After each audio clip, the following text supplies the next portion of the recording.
Oh, he believes a lot of wild things. One of them is transgender surgery for people who are under 13. So for those out there who are wondering, aren't there something else you could be doing or doesn't seem to impact you in your life? This is what it means to show empathy. This is what it means to be welcoming. He changed the Minnesota state flag to make it look like the Somali flag. You haven't seen that? But our current flag is problematic. I think we all know that. We've evolved into a more diverse state, and I think it's more reflective. Joe Rogan recently stumbled into a moment involving Tim Walz that was so bizarre it made even his past conversations about UFOs feel grounded.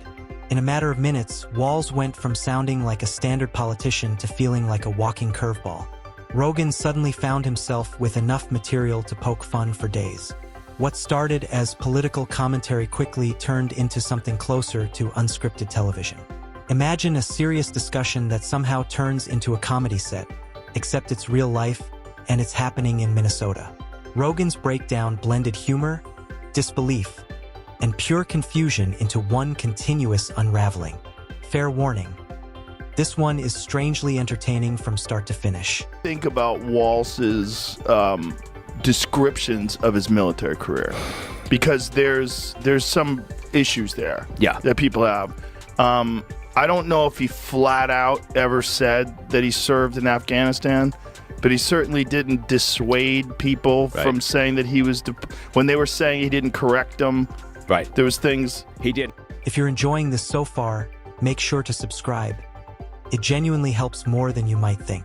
Joe Rogan has heard it all.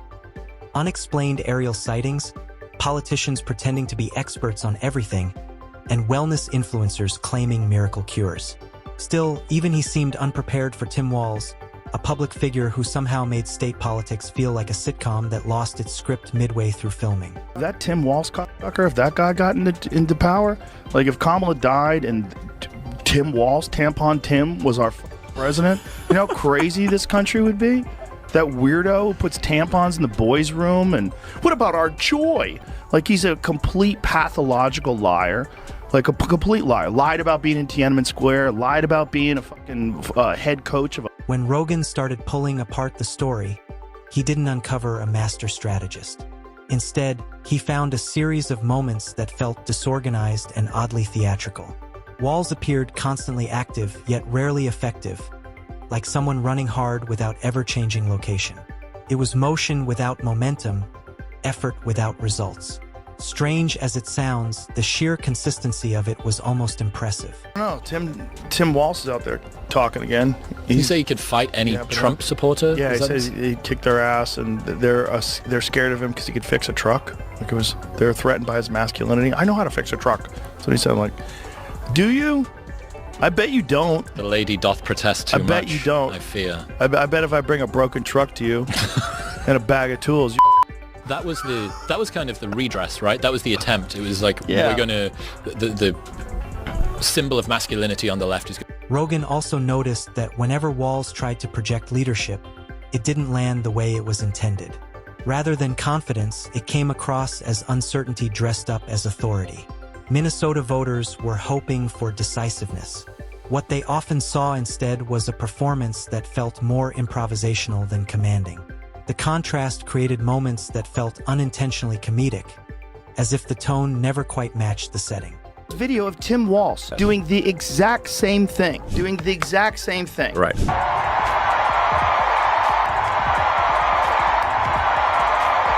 Exact same thing, and he said, of course, it's a Nazi salute. He said that. Right. We spent 3 days debating, having them trying to debate that President Musk gave a Nazi salute. Of course he did. But that is a distraction. This is how crazy things have gotten. Like, What stood out even more was that Walz didn't seem aware of how it was coming across. He spoke as if he'd cracked some universal leadership formula, but Rogan pointed out that many of his ideas sounded like generic motivational slogans. The kind that sound inspiring until you actually stop to think about them. Rogan didn't mock him harshly. He approached it with the same disbelief he uses when reacting to questionable internet theories. More confusion than cruelty. Views and there's no pushback. There's no like, excuse me, I didn't go to Iraq, right? Exactly. And I retired, as my unit was deploying. And so we retired a couple months before. A couple months before, right? Yes, what but, is the whole but those story guys behind know it? they know that they're going, right? It's not like they suddenly get a paper, on one day. There's a build up to that, and they're aware of it. And so, even his personnel were saying, look, we all knew we were going. He knew he was going. The irony, Rogan noted, was how confidently Walz carried himself, despite being relatively unknown outside political circles. There he was, acting as though he were leading a historic movement, when many people wouldn't recognize him without context.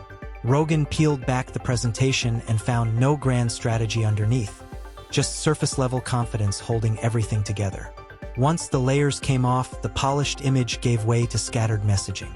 Rogan joked that Walz spoke about leadership with the seriousness of a TED Talk, while the outcomes resembled an unfinished school project. Messy, confusing, yet somehow presented as groundbreaking. 100% right with Tim Walz. I know I'm doing something right when the Fox News crowd is all pitching at me like crazy. Like, I'm loving it. That guy was almost the vice president of the United States. Elon Musk was crying last week. Tim is being mean to me, basically, yeah. I'm sure you've seen that thing where it shows Obama saying, I need a vice president that's dumber than me. He may or may not have cognitive decline problems at his age, but at her age, she's just dumb. Yeah, Biden, and I think I Biden was saying, saying that I on need your... It felt like watching someone give a passionate speech about innovation while still relying on outdated tools. Walz often framed his role as transformative, but Rogan observed that much of it boiled down to recycled ideas. The humor peaked when Rogan compared Minnesota politics, under Walz's style, to a show that never quite found its footing. Big moments turned awkward quickly, and serious topics often landed like punchlines. Despite repeated missteps, Walz seemed to bounce back unfazed, as if nothing had gone wrong at all. This video? I haven't seen. Please play it. It's probably a real person. It might not be Tim Walz. Trump is AI generated. No, he slaps his... I mean, that is hilarious. Oh, it's definitely him. This is all 100% real, Jamie. You're a plant by the Jamie's government. compromised. On top says it's AI generated. Riley So Moore what? fell for an AI-generated video of Minnesota government. I fell for it, too. And you know why I fell for it? Yeah. Because I believe that he's capable of doing That ability to keep going almost became its own spectacle. It was hard to tell whether it was resilience or simply not noticing the misfires. Rogan had fun dismantling the idea that Walz was some overlooked genius.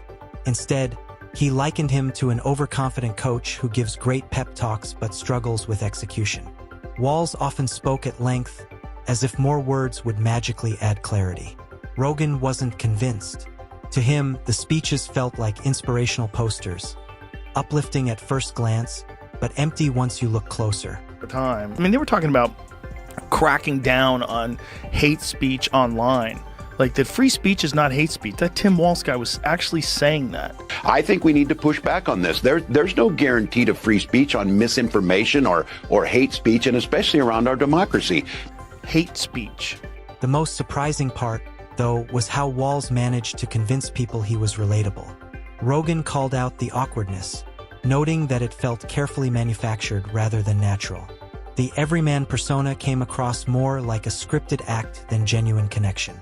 And when things went wrong, Walz didn't hesitate.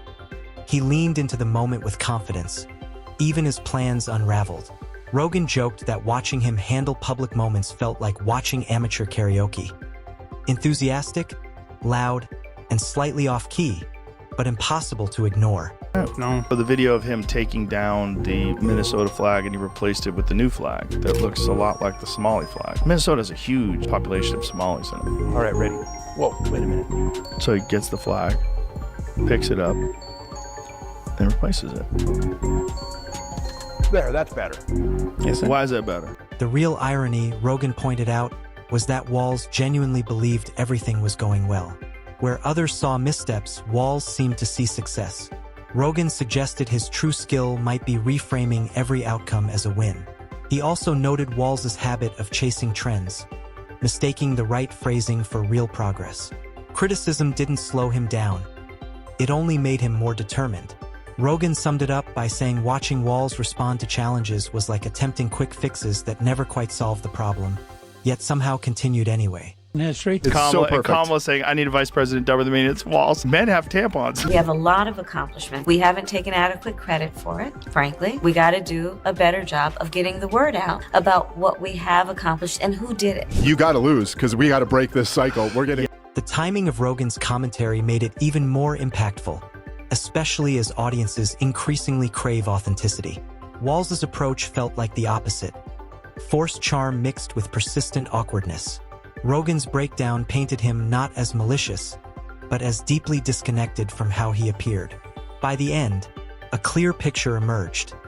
A politician who gained attention, convinced himself it was destiny, and started improvising from there.